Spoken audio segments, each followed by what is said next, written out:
Alerta vermelho no Flamengo. Covardia e absurdo. Tite desabafa após levar cusparada da torcida do Palmeiras. E grande notícia com Bruno Henrique. Essas e outras a partir de agora no seu canal Raflamelo. Cola. Cola esse dedo no like, ajude muito o nosso canal. Continue compartilhando os nossos conteúdos. Se você ainda não é inscrito, aqui embaixo tem um botão, é muito importante a sua inscrição para o crescimento do nosso canal. Não se esqueça sempre de ativar o sininho para receber todos os nossos vídeos. Raflamelo 81 nossa gente, vem comigo, assiste até o final, não pule esquema à parte, porque tem muita informação do rubro-negro mais querido do Brasil e do mundo. Mengão se prepara para mais um jogo na Libertadores da América, o terceiro do grupo E. O Flamengo enfrenta o Bolívar na Bolívia, uma altitude de mais de 3.600 metros,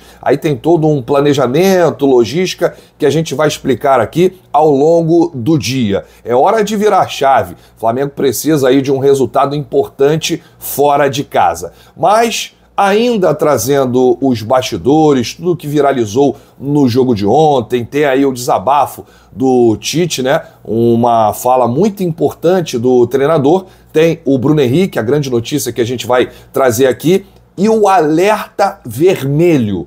Vários jogadores atuando no limite. Tudo isso e muito mais você vai acompanhar a partir de agora. Bom, o Tite explicou ontem, após o empate em 0-0 com o Palmeiras, por que não começou com Pedro e De La Cruz, né? Por conta aí de recomendação do Departamento de Saúde e Alto Rendimento do Flamengo. O treinador foi além e relatou aí que outros 3 atletas estavam em sinal amarelo e sinal vermelho porque tinham riscos importantes. São eles: Eric Pulgar, Ayrton Lucas e Luiz Araújo, além de Pedro e De La Cruz. Então 5 jogadores aí quase estourando, né? Quase se lesionando aí com um risco grande. Alerta amarelo e alerta vermelho, e a gente vai explicar aqui agora. Dos 5 citados, Pulgar é quem tem a maior sequência como titular. A última vez que saiu do banco e entrou no decorrer da partida foi no dia 10 de fevereiro, na vitória por 3-0 diante do Volta Redonda. Depois disso, foi desfalque contra Bangu e Boa Vista por conta de uma lesão no quadríceps. E aí o Tite disse: eu estava pedindo para chamar o Fábio Maceredian, preparador físico, porque ele tem detalhes específicos da área que são científicos, que não é da vontade do técnico. A vontade do técnico é competir com todos os atletas e colocá-los. Mas tem alguns atletas com 6 ou 7 jogos seguidos. Aí o departamento médico diz: a nossa posição é de cuidados.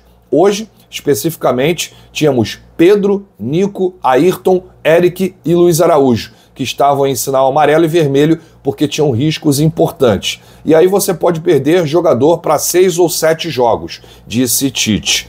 Quanto a não iniciarmos com Pedro e Nico, nós temos a avaliação fisiológica e o acúmulo de minutos. Então, seguindo essas recomendações do Departamento de Saúde e diante desse calendário árduo, também iniciamos com outros atletas que, no nosso entendimento, também poderiam responder bem. Eles entram no segundo tempo, os links já são links dentro dos minutos que nós temos aqui no Flamengo. Eles já se conhecem melhor. Entendo até que com a entrada dos dois, nós começamos a fluir um pouco mais ofensivamente. Mas é isso, foi o Departamento de Saúde que nos deu esse direcionamento. Quando o Tite fala isso, ele tira a responsabilidade dele e joga para o Departamento de Saúde e Alto Rendimento, que é quem manda, né? Que determina: olha, Tite, esse atleta aqui, se você colocar, ele vai estourar, vai dar algum problema com ele vai se lesionar, vai ficar fora por vários jogos. E a gente está falando de um titular, né? E aí não é bom perder titular, principalmente em jogos importantes de Campeonato Brasileiro, Libertadores e daqui a uma semana, Copa do Brasil.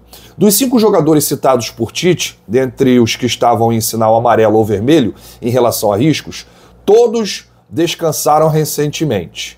Pulgar, não. Pulgar foi a exceção. O Eric Pulgar foi o único que não descansou. O Pedro vinha numa sequência maior que Pulgar e vinha de 12 jogos consecutivos como titular, mas o Tite resolveu iniciar o duelo contra o Palmeiras com Carlinhos no comando de ataque. e aí o camisa 9 entrou no intervalo, mas pelo menos descansou 45 minutos. De la Cruz, que também começou no banco e entrou somente aos 31 minutos da etapa final, ficou fora do jogo contra o Milionários por conta de uma virose. Em seus últimos 10 jogos como titular, foi substituído em 8. Ayrton Lucas, com um reserva de nível semelhante, foi poupado contra a Madureira e ficou no banco por 90 minutos. Diante do Milionários, entrou aos 37 do segundo tempo.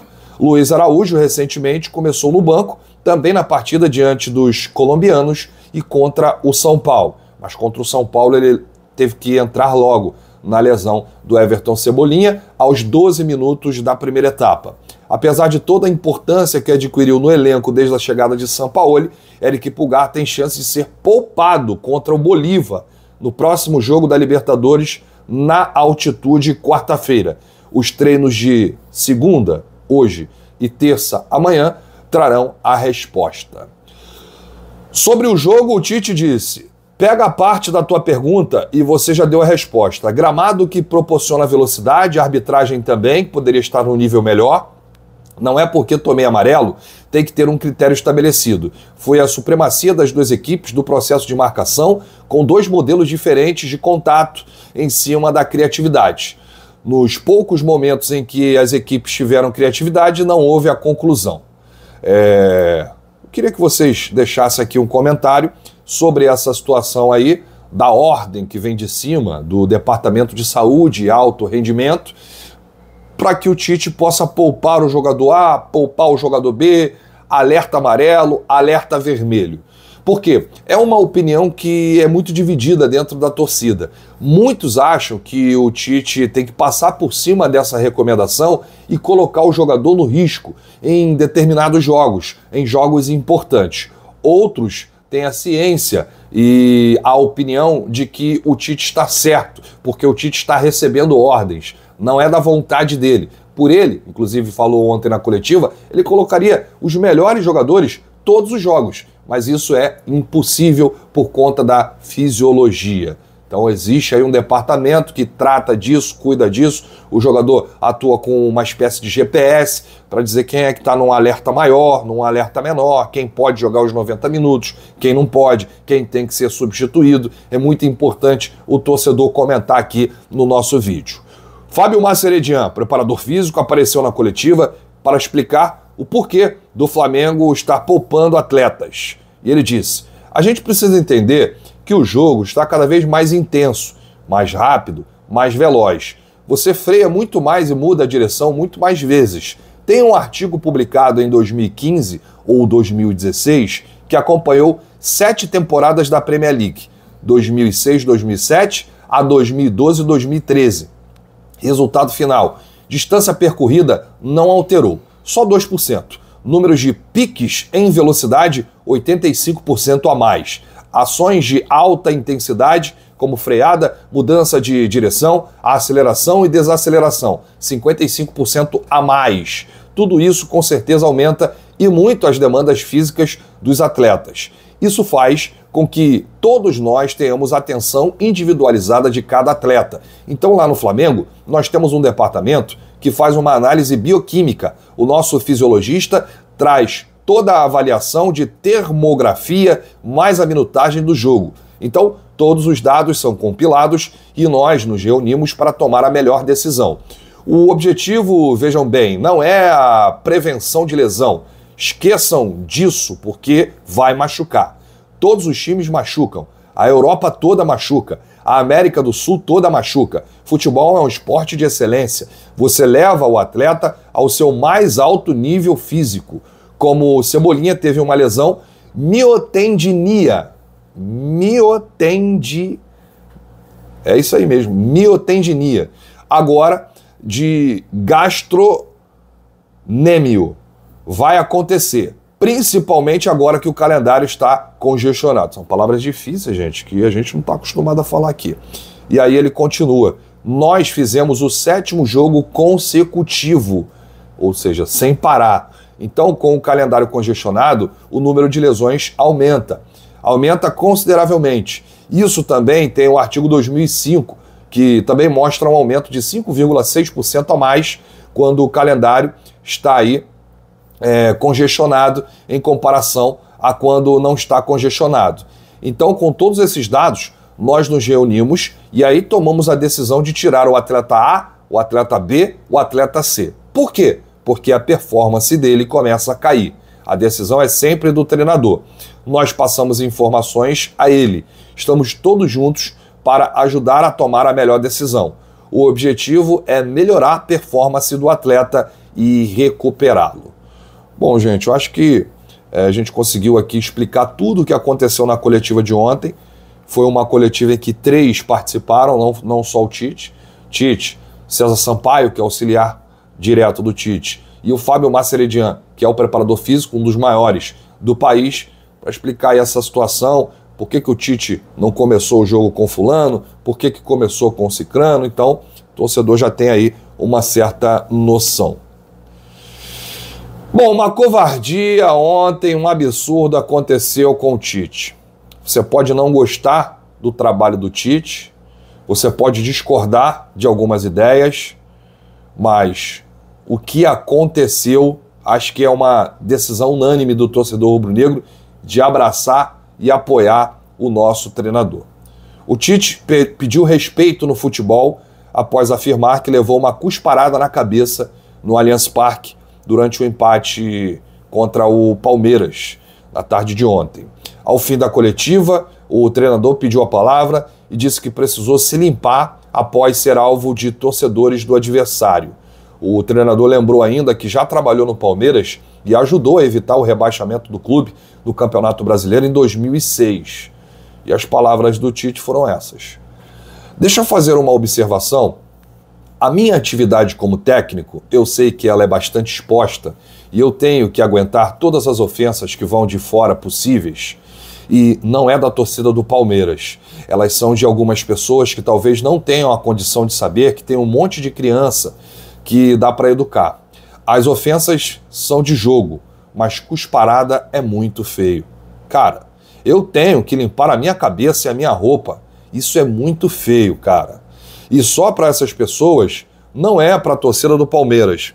Eu estive aqui no Palmeiras e tem uma etapa da qual me orgulho muito. Nosso trabalho salvou o Palmeiras do rebaixamento. Tenho isso na minha memória gravado muito forte. Então tenho respeito às etapas. Mas essas pessoas não são dignas para serem representadas por uma série de garotos. Nós fomos muito bem recebidos. Uma série de garotos que olham a figura do César. Ele é ídolo aqui no Palmeiras. É monstro. Está do outro lado, mas age com respeito. Senão, a gente acha que em futebol vale tudo. E não é assim. Deixa aí nos comentários sobre essa situação envolvendo aí o Tite, que acabou levando uma cusparada no final do jogo. Teve que limpar a cabeça, a roupa, quer dizer, um senhor, né, já passou quase tudo na vida aí, né, um profissional, tá ali à beira do campo para trabalhar e o futebol tá aí excedendo o seu limite, já não é de hoje. Porque isso aí não é futebol, né, gente? Bom, depois do jogo, o atacante Bruno Henrique, que teve boa atuação, elogiou o desempenho da equipe e disse: mais um grande jogo, onde eu consigo fazer uma boa partida. A equipe também fez um bom jogo. O campeonato é isso, não tem jogo fácil. Vamos ter dificuldade em todos os jogos, porque todo mundo quer ganhar do Flamengo. Mas acho que se tivesse que sair um vencedor hoje, seria o Flamengo.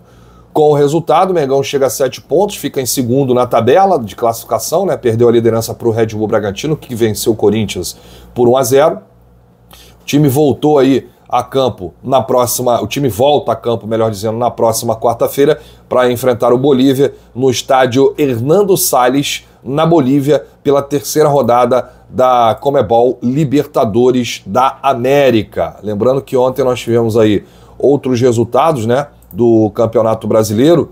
O Botafogo, rapaz, goleou o Juventude lá no Tapetinho, 5-1.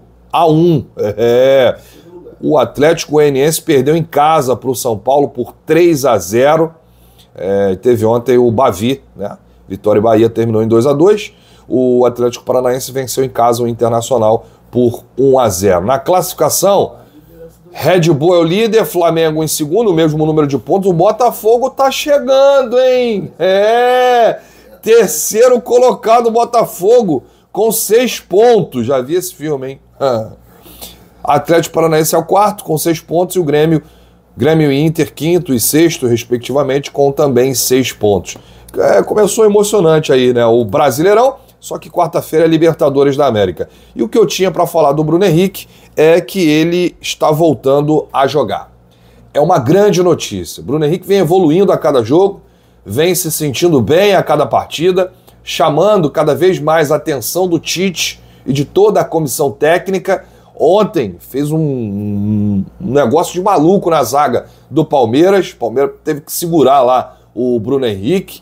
Foi um dos principais jogadores em campo ontem e a torcida está confiante aí no futebol do BH. Bruno Henrique renovou o contrato com o Flamengo, né? E aí, vamos com tudo aí na temporada. A gente vai precisar dele, né? Quem sabe aí vira um reforço caseiro, né? O Bruno Henrique, o nosso BH27. Lembrando que o Cebolinha, ele tá lesionado, tá fora do jogo de quarta contra o Bolívar na Bolívia e pode não se recuperar a tempo para o clássico de domingo, 11 da manhã, contra o Botafogo no Maraca. Então, o Bruno Henrique tá aí, né, pedindo passagem.